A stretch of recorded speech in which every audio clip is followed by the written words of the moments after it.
I often talk about practices to make our managers' lives better and more professional, but today I want to show what happens when poor practices occur.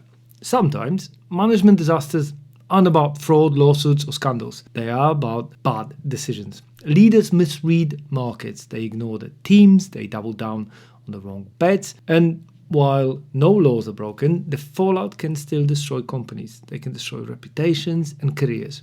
So today, we're diving into 6 famous management disasters that weren't criminal and the lessons every manager can take away. Let's get into it. Nokia.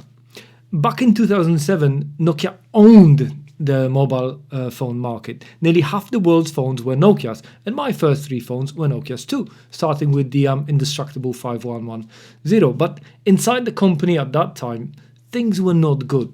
There were politics with capital P, fear and complacency. And when Apple launched the iPhone, Nokia's leadership underestimated it. They doubled down on Symbian, their outdated operating system, and truly dragged their feet on smartphones. I remember an awkward moment when I tried sending an email on my N97, watching at the same time as my wife on her iPhone 2 did the same in half the time. Now, we know that managers were afraid to speak up, and that resulted in teams not being aligned. That means some decisions took months, and it is fair to say that honest communication was not up to scratch. The culture was consumed by groupthink. If you don't know what groupthink is, I will put a link to my other videos explaining it. By 2013, Nokia's market share had collapsed from 49% to just 3%.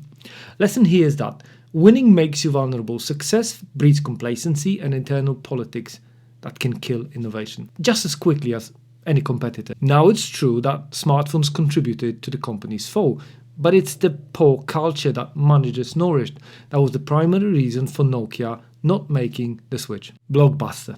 In the early 2000s, Blockbuster was everywhere. 9,000 stores worldwide. It was a household name. Then Netflix came knocking on the door. In 2000, Reed Hastings offered to sell Netflix to Blockbuster for $50 million, and Blockbuster laughed them out of the room. Management doubled down on physical stores and late fees instead of innovating. By the time they launched their own streaming platform, Netflix had already captured the market. And fast forward a decade, Blockbuster went bankrupt, and Netflix worth hundreds of billions. Lesson here is that arrogance kills. If you don't disrupt yourself, someone else will. Again, it was the company's culture where any new ideas were written off that stood behind the fall. And yes, you can say that it was actually a different approach to the market that made it possible. But what I see here is the reality of the market. And the reality is that companies operate in changeable environment. It changes daily. That is just given. And it's managers' job to make sure companies adjust to those new realities. When management cannot understand the role, well, the downfall is always behind the corner. Yahoo. Let's talk about another famous example, Yahoo. They had everything. In the early 2000s, it was the front page of the internet, but leadership couldn't decide what Yahoo actually was. Was it a search engine, a media company, or an ad platform? They tried to be everything at once and ended up being good at none of it. They also passed on 2 game-changing opportunities: buying Google for $1 million in 1998 and buying Facebook for $1 billion in 2006. Both times, leadership hesitated and groupthink won. By 2017, Yahoo sold itself to Verizon for $4.8 billion, just a fraction of what it could have been worth. And the lesson here is without a clear vision and decisive leadership, even industry leaders can implode. Boeing. I know it's difficult to think now, but Boeing wasn't always in crisis. For decades, it was an engineering-driven company with a culture of safety and quality. Then came the McDonnell-Douglas merger in 1997. Slowly, Boeing shifted from engineering first to finance first. Cost-cutting and shareholder value became the top priorities, with poor management practices, tons of unnecessary structures, and more structures on top of them. Engineers lost influence. That means corners were cut, deadlines mattered more than safety, and years later the 737 MAX disasters exposed the cultural rot that had started long before.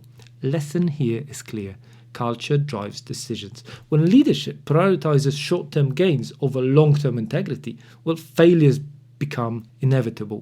In the case of Boeing, managers thought their job was to drive, whereas in reality, their job was to enable engineers. Middle managers often misunderstand their role in the company because the senior management tells them the wrong things. Quibi. Let's talk about Quibi. In 2020, Quibi launched with massive hype, backed by Hollywood elites and 1.7 billion in funding. It promised to reinvent short-form video. The problem? They built a product no one wanted.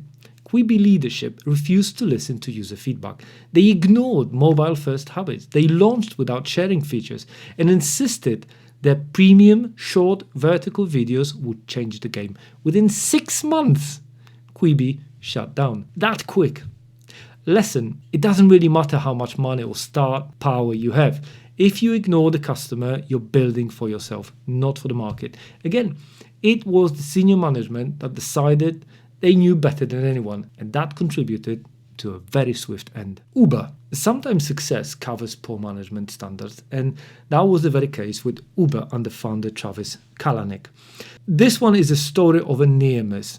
Initially, they grew insanely fast. The problem growing at their core, however, was that at the time was a very poor company culture. Kalanick's win-at-all-costs mentality created a toxic environment, very aggressive, combative, and completely ungoverned. HR issues piled up, internal conflicts boiled over, employees burnt out. Investors eventually stepped in and forced Kalanick out.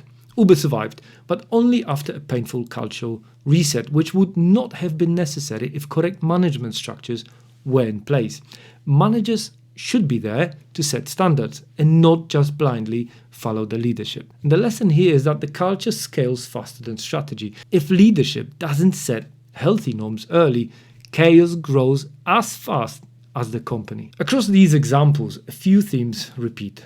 The first one is complacency. Nokia and Blockbuster ignored change until it was way too late. The second one is vision failure. Yahoo lacked clarity and consistency. Third one is culture erosion. Boeing and Uber showed how toxic culture can ruin execution. The fourth one is ignoring customers. Quibi is the classic case of building the wrong thing to a wrong audience. None of these disasters were caused by illegal activity. They were caused by management failures, strategic blindness, poor communication, broken cultures, and arrogance. As much as we can see external factors, it was the internal issues that made a difference here. Bad management doesn't always make headlines, like fraud or scandal, but the damage can be just as big. Billions can be lost, brands destroyed, careers ended. The lesson for managers is simple. Stay curious, listen to your team, listen to your customers, and don't let short-term wins blind you to long-term threats. Because great leadership isn't about avoiding mistakes, it's about avoiding the avoidable ones. If you found this useful, hit subscribe for more insight on leadership, management, and productivity. And let me know in the comments which of these disasters surprised you the most. I'll see you in the next one.